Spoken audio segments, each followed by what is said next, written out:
En la mañana del 8 de diciembre de 1980, el mundo estaba a punto de perder a una de sus estrellas más brillantes en un acto de violencia que resonaría a través de las generaciones.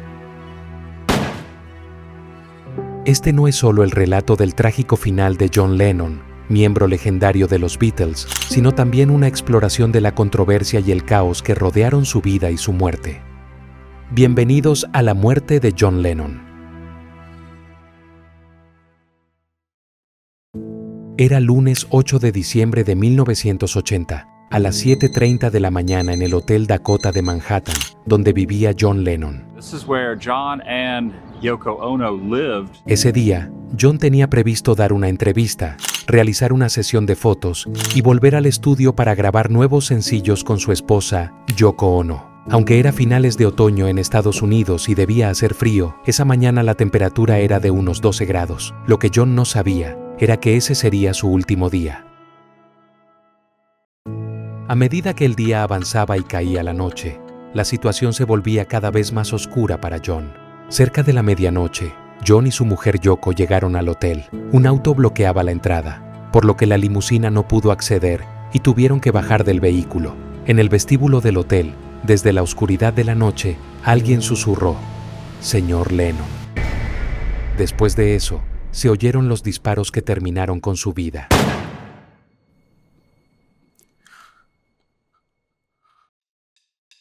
Pero, para una comprensión clara de los eventos, vamos a desglosar los hechos de manera cronológica. Empecemos nuestro viaje en el tiempo. Nos trasladamos a marzo de 1964, un momento en el que los Beatles dominaron el panorama musical. En ese mes, la banda estaba disfrutando del pico de su carrera, estableciendo récords de ventas con millones de álbumes vendidos globalmente. En esos días, se desencadenó un fenómeno sin precedentes conocido como la Beatlemanía. Una ferviente pasión colectiva que transformaría la cultura para siempre. La conexión entre los jóvenes y sus ídolos alcanzó niveles nunca antes vistos. Durante este periodo, los Beatles no solo aumentaron su fama y economía, sino que también experimentaron una evolución artística inimaginable. Avanzando rápidamente a marzo de 1966, apenas 2 años después, un evento crucial marcó un punto de inflexión en la popularidad del grupo, iniciando lo que sería el declive de la banda más icónica de la historia. Seguro que ya se imaginan de qué estoy hablando, ¿verdad? Para refrescar la memoria, repasemos juntos esa controversial declaración de John Lennon, publicada el 4 de marzo de 1966. El cristianismo se irá, desaparecerá y se encogerá. No necesito discutir sobre eso, tengo razón y voy a tener razón. Nosotros ahora somos más populares que Jesús. No sé qué se irá primero, si el rock and roll o el cristianismo. Jesús estaba bien, pero sus discípulos eran ordinarios, son ellos los que, para mí, lo arruinan. Esta entrevista salió a la luz 6 años después de la formación de los Beatles y 3 años después de convertirse en un fenómeno mundial. Inicialmente, el comentario de John Lennon no atrajo gran atención, pero cuando fue difundido en Estados Unidos 5 meses más tarde, provocó una oleada de indignación entre las comunidades cristianas. En aquel entonces, el clima social de 1966 hacía que tales afirmaciones fueran especialmente controvertidas, dada la gran religiosidad del país. Las palabras de Lennon desataron fuertes críticas en Estados Unidos. Más de 30 estaciones de radio dejaron de emitir sus canciones. Lo que siguió fue un efecto dominó. Radios llenas de comentarios indignados, editoriales severos en los periódicos, protestas públicas, condenas desde ayuntamientos y sacerdotes expresando su descontento desde los púlpitos. A esto se unieron pastores y sacerdotes del Cinturón Cristiano del Sur, y posteriormente el Ku Klux Klan también entró en escena. Desde ese incidente, los Beatles comenzaron a recibir amenazas de muerte. Al principio, la banda tomó con cierto humor esta reacción exagerada. Veían en ella una parte de la revolución que estaban provocando en las estructuras sociales. Brian Epstein, el manager del grupo, incluso vio un aspecto comercial en el asunto, comentando que, para quemar discos de los Beatles, primero tienen que comprarlos. Sin embargo, a medida que la campaña de repudio se intensificaba y expandía de forma inesperada, la preocupación creció entre los miembros de la banda. Con una gira por Estados Unidos en el horizonte y un ambiente cada vez más hostil, algunas ciudades comenzaron a pedir a las autoridades que prohibieran sus conciertos. Ante estos eventos, los Beatles incluso contemplaron la posibilidad de cancelar la gira. La cobertura mediática intensificaba la controversia. Grupos de jóvenes se reunían en lugares públicos, organizando enormes fogatas donde quemaban los discos, mercancía y pósters del grupo. Sin embargo, el punto álgido llegó el 11 de agosto de ese año, cuando John Lennon, bajo la influencia de su manager, salió a explicar la situación y a disculparse por el gran revuelo causado, aclarando que sus comentarios habían sido mal interpretados. Lennon explicó: La televisión es más popular que Jesús. Quizás no habría sido un problema si solo hubiera dicho que tienen más influencia sobre los jóvenes y otras cosas, incluido Jesús. Pero lo dije de esa forma, que fue la incorrecta. No estaba intentando criticarlo ni menospreciarlo, solo lo mencioné como un hecho.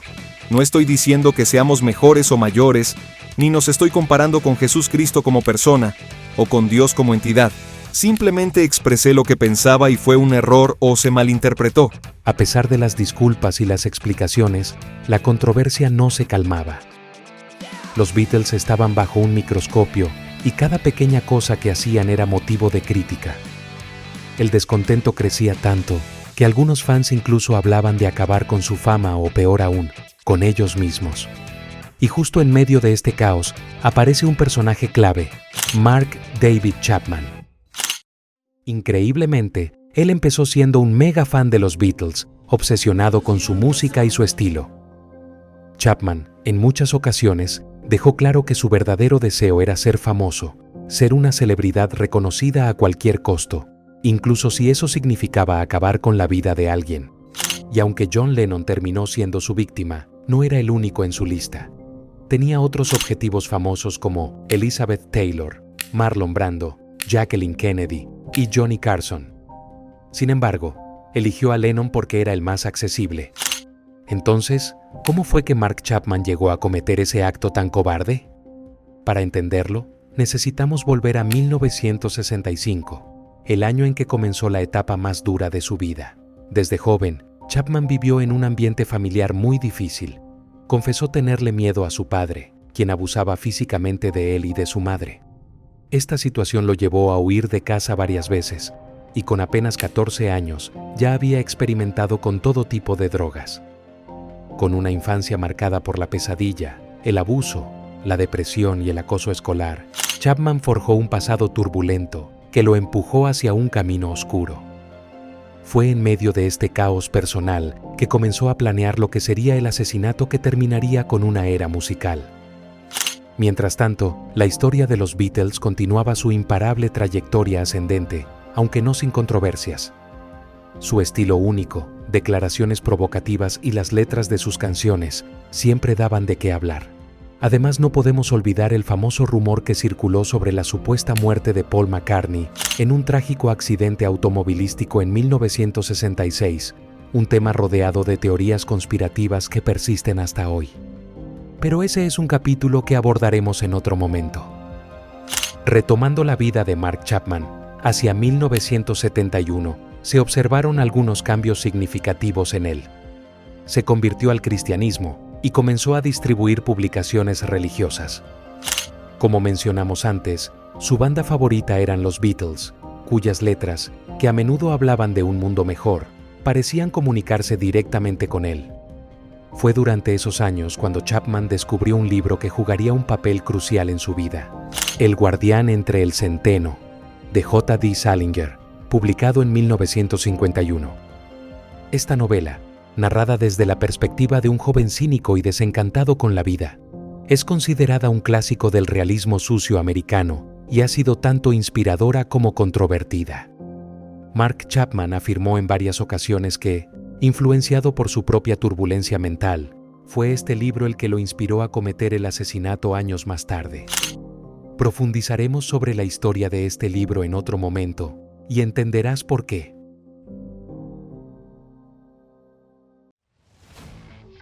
Para esa época, los Beatles ya se habían separado, marcando el fin de una era en la música. Muchos señalaron a Yoko Ono, la pareja de John Lennon, como la gran responsable de la ruptura del grupo. Yoko siempre estaba presente en las actividades de Lennon, lo que llevó a que se integrara en el día a día de la banda, algo que no fue bien recibido por todos. Paul McCartney y George Harrison, en particular, parecían no estar de acuerdo con esta dinámica. Finalmente, cada uno de los miembros del grupo tomó su propio camino. Después de la separación de los Beatles, John Lennon decidió tomarse un breve descanso antes de continuar con su verdadera pasión, la música. Desde 1968 hasta 1980, Lennon lanzó 8 álbumes en solitario, intercalados con varios sencillos, cada uno marcando un hito en su trayectoria artística. Su carrera en solitario no solo destacó por su talento musical, sino también por ser un reflejo profundo de sus pensamientos y miedos personales, capturados en el estudio de grabación. A través de su música, Lennon procesó el dolor por la pérdida de su madre. Reafirmó su relación con Yoko Ono como su apoyo fundamental frente a adversidades y abrazó con fervor las causas políticas que consideraba justas y necesarias. Entre todos sus éxitos, la canción que verdaderamente rompió todos los récords y se convirtió en una revelación fue Imagine. Con una melodía sencilla pero cautivadora, John Lennon proponía en su letra imaginar un mundo sin fronteras ni religiones, invitando a soñar con una existencia regida por la paz y el entendimiento. En un contexto global marcado por el horror de conflictos como la guerra de Vietnam, la violencia racial y enfrentamientos intensos entre grupos de protesta y fuerzas de seguridad, Lennon lanzó esta impactante pieza musical. Y ciertamente, fue un atrevimiento, ya que hasta hoy se comenta cómo esta canción puso a muchos políticos y personas influyentes en su contra, debido al poderoso movimiento que inspiró en la gente. Mientras tanto, el siniestro plan de Mark Chapman empezaba a tomar forma. En 1977, Chapman compró un boleto de ida y vuelta a Hawái. Allí, intentó suicidarse usando monóxido de carbono, pero no tuvo éxito. Tras recuperarse, aceptó un empleo en un hospital donde más tarde recibiría tratamiento, y fue allí donde sufrió una severa depresión y fue diagnosticado como esquizofrénico paranoico por el Dr. Bernard Diamond, un psiquiatra de la defensa. Esta realidad subraya que Chapman era una persona con graves desequilibrios mentales. Sin embargo, esto de ninguna manera justifica los actos que estaba a punto de cometer. En 1978, Mark Chapman emprendió un viaje alrededor del mundo. Un año después, se casó con Gloria Iber, la agente de viajes que lo ayudó a planificar su aventura global. Posteriormente, Chapman dejó su empleo en el hospital y comenzó a trabajar como guardia de seguridad. El 23 de octubre de 1980, tomó la decisión de renunciar a este trabajo también, pero lo hizo de una manera muy particular. En su carta de renuncia, en lugar de firmar con su propio nombre, lo hizo como John Lennon. Este gesto fue una clara muestra de su obsesión enfermiza. Pocos días después, el 27 de octubre, Mark Chapman compró un revólver calibre .38, el arma con la que planeaba ejecutar su plan. El 30 de octubre, voló a Nueva York, pero al no poder comprar las balas allí debido a restricciones locales, viajó a Atlanta para adquirirlas. En este punto, influenciado por la insistencia de su esposa, ella logró convencerlo de abandonar su ominoso plan y regresar a casa en Hawái. Chapman accedió y pareció por un momento que había decidido dejar de lado sus intenciones. Sin embargo, algo provocó un cambio drástico en su estado mental. De nuevo se encontró con El guardián entre el centeno, de J.D. Salinger, el libro que había marcado profundamente su vida anteriormente. La resonancia que el libro tenía para él se reavivó.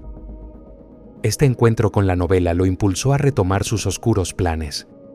Ese breve momento de arrepentimiento no duró, pues el 6 de diciembre de 1980, Mark David Chapman regresó a Nueva York, decidido a ejecutar su plan.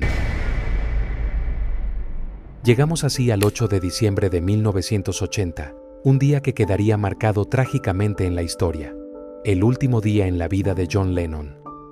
Esa mañana, Chapman salió del hotel donde se hospedaba y se detuvo en una librería cercana para comprar otro ejemplar de El guardián entre el centeno. Con el libro en mano, se dirigió al edificio Dakota, donde vivía Lennon y su familia. Chapman saludó al portero, entabló una breve charla con él y también con otros fans que esperaban en el lugar.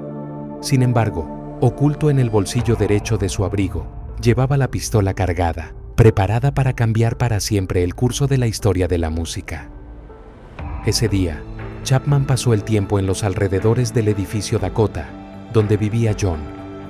Durante esas horas, incluso llegó a conocer a Sean, el hijo de 5 años de Lennon, quien, sin saberlo, le dio la mano a quien horas más tarde se convertiría en el asesino de su padre.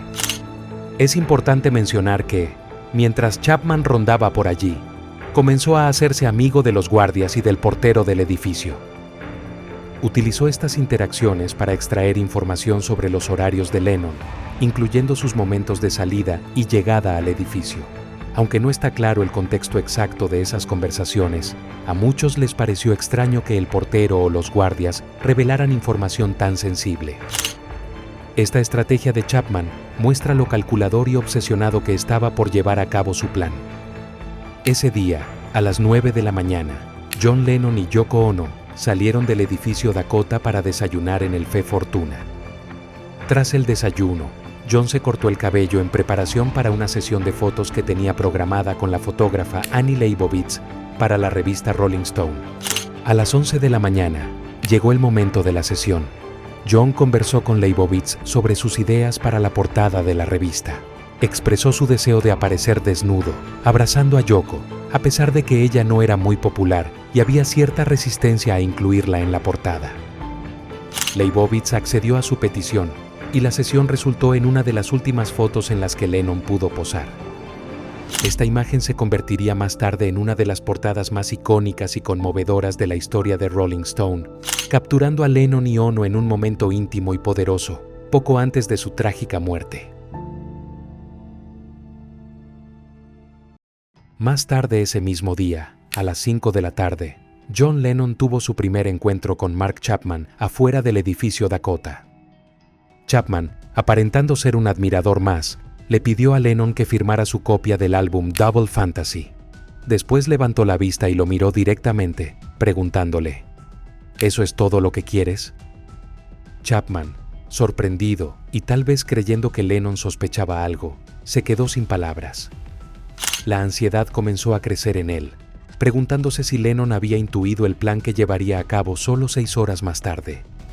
Después de ese encuentro, el sospechoso fan y John Lennon fueron fotografiados juntos por Paul Goresh, un fotógrafo aficionado. Esa fotografía se convertiría en la última imagen de John Lennon con vida. Tras esto, Lennon se dirigió al estudio Record Plant para afinar los últimos detalles de la canción Walking on the Ice. Allí se encontró con David Geffen, quien le informó que el álbum Double Fantasy había alcanzado el estatus de disco de oro. Lennon permaneció en el estudio hasta entrada la noche, saliendo finalmente con una sonrisa, satisfecho con el éxito de su álbum y emocionado por los planes de lanzamiento del siguiente. Con la promesa de regresar al día siguiente, dejó el estudio contento por todo lo que estaba logrando. Así llegamos a las 10:35 de la noche, momento en que John Lennon hace su último trayecto en limusina de regreso al edificio Dakota. A las 10:50 de la noche, el destino final de Lennon estaba por llegar. John y Yoko regresan a casa después de un día agitado. Al bajar de la limusina, Yoko pasa primero, caminando junto a Mark David Chapman. Más tarde, él relataría: «Le dije hola a Yoko, porque no quería hacerle daño».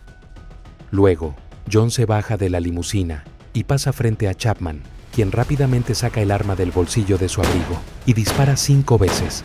4 balas impactan directamente en la espalda de John. El ruido de los disparos retumba y el ambiente se vuelve caótico.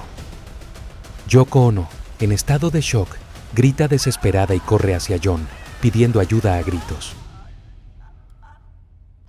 El guardia de seguridad del edificio activa la alarma y llama a la policía. Mientras tanto, Chapman permanece en silencio. Tras esto, cambia su arma por un libro, se sienta en un banco cercano y comienza a leer El guardián entre el centeno. Chapman se sumerge en su lectura, sin levantar la vista del libro, hasta que la policía llega para detenerlo.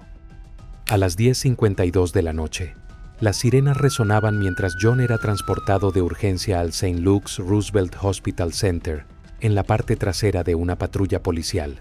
A las 11:04 de la noche, tras 20 minutos de intensos esfuerzos, 7 médicos intentaron desesperadamente reanimarlo. En un intento extremo por salvar su vida, incluso abrieron su pecho y realizaron un masaje cardíaco manual. Literalmente, el doctor Stephen Lin tenía el corazón de John Lennon en sus manos. Sin embargo, cada vez que intentaban bombear el corazón, la sangre brotaba, indicando daños irreparables. Finalmente, sin ninguna esperanza de recuperación y después de perder más del 80% de su sangre, John fue declarado muerto. El doctor Stephen Lin certificó la muerte y su informe describió la causa como múltiples heridas en el hombro izquierdo, pecho, pulmón izquierdo y arteria subclavia izquierda, junto con hemorragias externas e internas, y shock. En ese momento crítico, Yoko Ono, completamente desorientada y abrumada por el dolor, insistió en que la noticia no se divulgara a la prensa hasta que ella pudiera comunicárselo a su hijo, tratando de protegerlo de la trágica noticia. John Lennon fue cremado siguiendo las instrucciones de Yoko Ono, quien decidió no realizar un funeral público. Sin embargo, en un acto de falta de respeto sorprendente, se reportó que un fotógrafo consiguió infiltrarse en la morgue y tomar fotos del cuerpo inerte de Lennon. El 9 de diciembre de 1980, Mark David Chapman fue acusado formalmente de asesinato en segundo grado. Después de la lectura de cargos, fue llevado a un hospital para evaluación psiquiátrica y puesto bajo vigilancia para prevenir un posible intento de suicidio. 5 días más tarde, el 14 de diciembre, una multitud impresionante de 500,000 de personas se congregó en Central Park, Nueva York, en la que fue la mayor concentración humana desde Woodstock. Se reunieron para homenajear a John Lennon, cuya vida fue trágicamente arrebatada frente a este emblemático parque. Al mediodía se guardaron 10 minutos de silencio, un momento solemne que resonó en todo el mundo, cumpliendo con la petición de Yoko Ono. La conmemoración fue un testimonio emotivo no solo al legado musical de Lennon, sino también a lo que su pérdida representó. 6 meses después del trágico asesinato de John Lennon, Yoko Ono lanzó el álbum Season of Glass, que había estado trabajando junto a John. Este álbum inicialmente causó gran controversia y hasta escándalo entre los medios y el público, llegando al punto de que Yoko recibió amenazas antes de su lanzamiento. La portada del álbum mostraba una fotografía con vista al Central Park en el fondo, y en primer plano, una mesa con un vaso de agua, y al lado, los lentes ensangrentados de John. Yoko explicó que la imagen buscaba recordar a la gente no solo que John había muerto, sino que había sido brutalmente asesinado. Además, el álbum contenía elementos que también generaron polémica, como en la canción No, No, No, donde se pueden escuchar 3 disparos seguidos de los gritos desesperados de Yoko diciendo «no». Este detalle sonoro intensificó el impacto emocional de la canción, reflejando el dolor y el trauma que Yoko experimentó por la pérdida de John. La defensa legal de Mark David Chapman se estaba preparando para argumentar que sufría de demencia, pero Chapman interrumpió esos planes declarándose culpable. Afirmó que su acción fue motivada por un supuesto mensaje divino que le indicó cometer el asesinato. El 4 de agosto de 1981, el juez Dennis Edward emitió su sentencia contra Chapman, recomendando que se sometiera a tratamiento psiquiátrico. Justo antes de recibir la sentencia, Chapman leyó un pasaje de El guardián entre el centeno. Después de esto, y con solo 25 años de edad, Mark David Chapman fue condenado a cadena perpetua, cerrando así uno de los capítulos más sombríos en la historia del crimen relacionado con celebridades. Desde el año 2000 hasta 2020, Mark David Chapman ha solicitado repetidamente su libertad condicional, pero todas sus peticiones han sido rechazadas por los jueces encargados de su caso. Al concluir este relato sobre la vida y el trágico final de John Lennon, nos enfrentamos a la dualidad de su legado. La música que trasciende generaciones y el abrupto silencio de su voz que aún resuena. Lennon no fue solo un músico, fue un visionario que imaginó un mundo unido por la paz y el entendimiento.